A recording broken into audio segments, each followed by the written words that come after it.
Most traders support और resistance use करते हैं लेकिन फिर भी लॉस करते हैं क्योंकि वो रैंडम लाइंस ड्रॉ करते हैं, मिड रेंज में ट्रेड करते हैं और बिना कंफर्मेशन के एंट्री लेते हैं।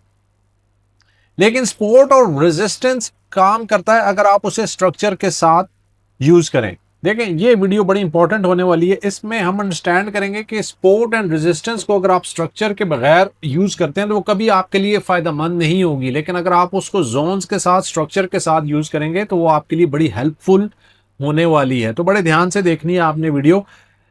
प्रैक्टिकल की तरफ चलते हैं।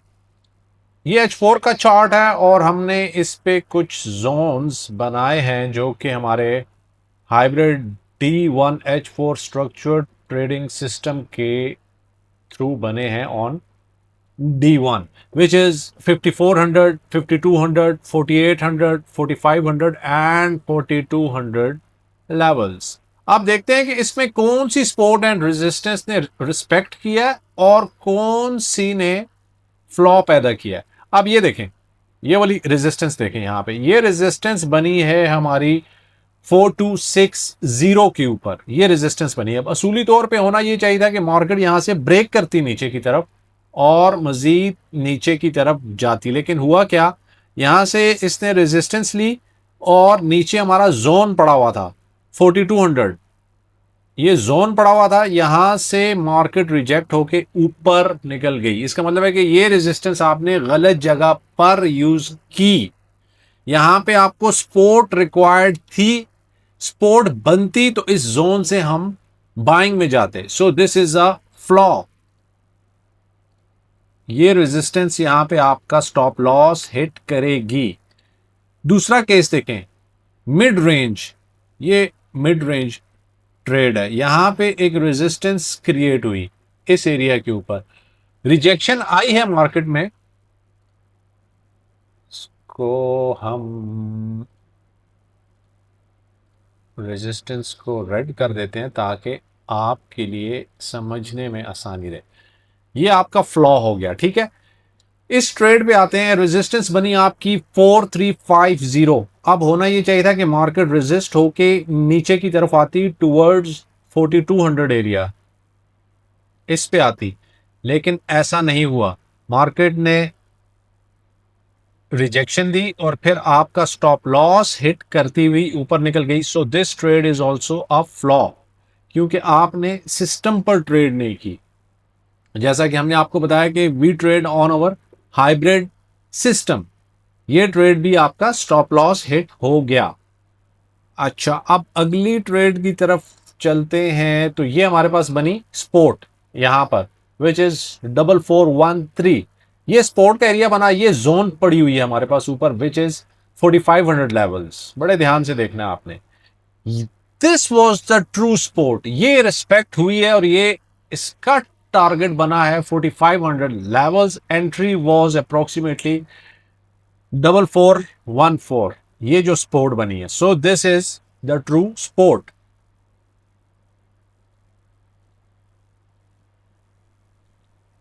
अब यहां पे आते हैं। ये यहां पे आपकी स्पोर्ट बनी, यहां पे स्पोर्ट बनी आपकी above 4500 area. Sport was formed at 4537। Now this is a valid sport और ये सीधे आपके जोन की तरफ गई, विच वॉज 4800 लेवल्स। सो क्या हुआ यहां पर? Of course this is a winning trade. तो ऐसे काम करती है स्पोर्ट। ये आपने स्ट्रक्चर के बगैर ली, फेल, स्ट्रक्चर के बगैर फेल, स्ट्रक्चर पे ली वैलिड, स्ट्रक्चर पे ली वैलिड। आगे देखते हैं कुछ और एग्जांपल्स अगर हमें मिल जाएं तो। ये देखें, ये रेजिस्टेंस बनी यहां पर at 5093 area, which is a valid resistance, क्योंकि ये स्ट्रक्चर से नीचे बनी है, विच इज 5200 एरिया। ये जो रेजिस्टेंस है दिस इज वैलिड और इसका टेक प्रॉफिट है 4800 लेवल्स। ये देखें, it went over there right away, went हुई है वहां पर और इसने रिस्पेक्ट किया है इसको। So this is a valid trade. अच्छा, ये ट्रेड थोड़ी सी कंट्रोवर्शियल है। ये जो आपका स्पोर्ट एरिया बना है, this is in the mid range में हम अमूमी तौर पर ट्रेड नहीं करते, और अगर इसकी एंट्री भी हमें मिलती तो यहां पर मिलती। You can see a long wick, zoom in करते हैं, ये देखें विक है यहां पर, अगर एंट्री मिलती तो मिलती 4775 और ऊपर जोन पड़ी हुई थी एट 4800, तो ये ट्रेड वैलिड नहीं है। This is not a valid trade, ये एंट्री ही नहीं है, इस पे हमें एंट्री लेनी ही नहीं चाहिए थी। So this is not valid. अच्छा, आगे बढ़ते हैं। अब ध्यान से देखते जाएं। अब ये एक स्पोर्ट बनी है at 4843। This is a valid support क्योंकि ये जोन से ऊपर बनी है विच इज 4800 एरिया। सो क्या हुआ, it hit the zone at 5200। अगर हम इस पे ट्रेड करते तो हम यहां से बाइंग करते और एग्जिट इसका रखते 5200 area. So this is a valid sport. अब ये देखें, this is the resistance, zone से ऊपर बनी है, यहां पे हमें सपोर्ट रिक्वायर्ड थी, सपोर्ट बनती तो हम ऊपर जाते। ऑल्सो मिड रेंज भी है, अगर आप ये एंट्री लेंगे रेजिस्टेंस की तो this is a stop loss. तो अब देखते हैं कि ये ट्रेड हमारी स्टार्ट हुई 5 दिसंबर से लेके और 28 मार्च तक। इसका मतलब है कि अप्रोक्सीमेटली ये 3 महीने का ट्रेडिंग डाटा हमारे पास मौजूद है। और इसमें कितनी विनिंग ट्रेड्स हमें मिली, हमने ट्रेड्स पहले कितनी ली ये देखते हैं। 1 2 3 4 5 6 7 8, 8 ट्रेडें हमने 3 महीने के अंदर ली on support and resistance strategy. Successful कितनी हुई उनमें से, 1 2 3 4, और फ्लॉप कितनी हुई, 1 2 1 2 3 4। 4 ट्रेड्स आपकी फ्लॉप हुई और 4 ट्रेड्स आपकी हिट हुई।